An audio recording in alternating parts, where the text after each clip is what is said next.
자신에게 인격 말살 수준의 폭행과 괴롭힘을 일삼았던 동창생을 살해한 10대가 실형을 받았습니다.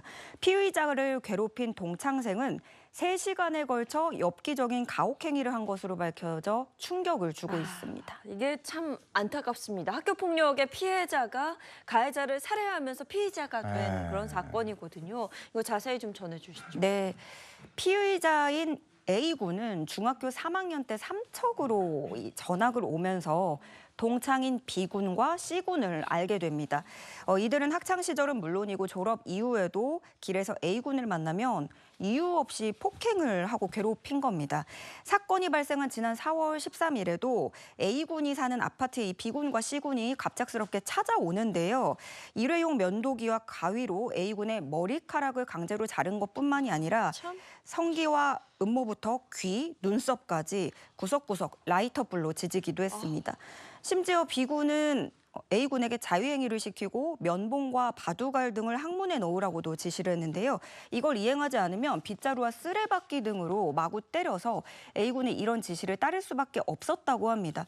제가 아침부터 이런 묘사를 여러분 앞에서 하는 게 맞나 고민이 좀 있었는데요. 있는 그대로 좀 전해드리고 싶었고요. 함께 있던 C군은 이걸 휴대전화로 촬영을 합니다. 이렇게 엽기적인 괴롭힘은 3시간 넘게 이어집니다. B군이 옆방에서 매트리스를 가지고 오라고 하자 그 순간 A군은 매트리스가 아니라 집 주방에 있던 흉기를 가져와서 B군을 찔러 살해했습니다.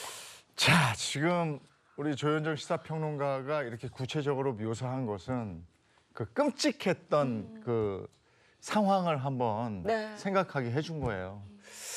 듣기만 해도 정말 끔찍합니다. 자, 재판부는 어떻게 판단했을까요?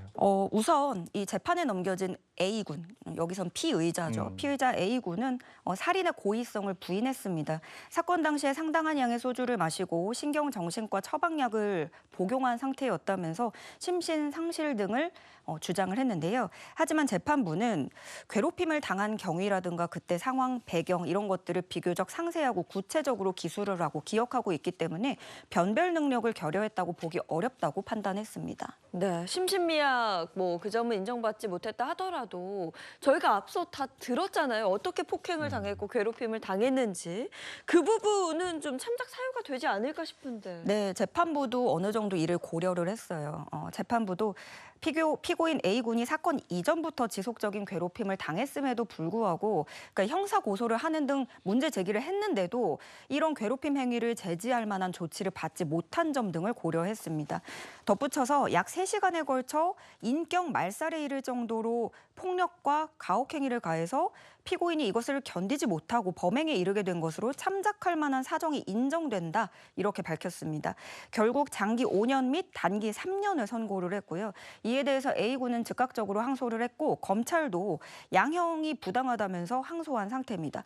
한편 검찰은 가혹행위를 촬영하는 등 이 괴롭힘에 가담했던 특수폭행 혐의로 재판에 넘겨진 C군에게는 징역 9년을 구형했습니다. 살인은 용서받지 못할 줄가 맞습니다. 그런데 그가 당한 이 끔찍한 괴롭힘, 이 끔찍한 괴롭힘을 멈출 수만 있었다면 이런 일이 일어나지 않았을 텐데 어디다가 얘기를 했을 텐데 그 얘기를 들은 사람들은 뭐 하고 있었는지 그리고 그때 법은 어디에 있었는지 이걸 한번 생각해 보게 됩니다. 자, 지금까지 조현정 시사평론가와 함께했습니다. 고맙습니다. 네, 고맙습니다.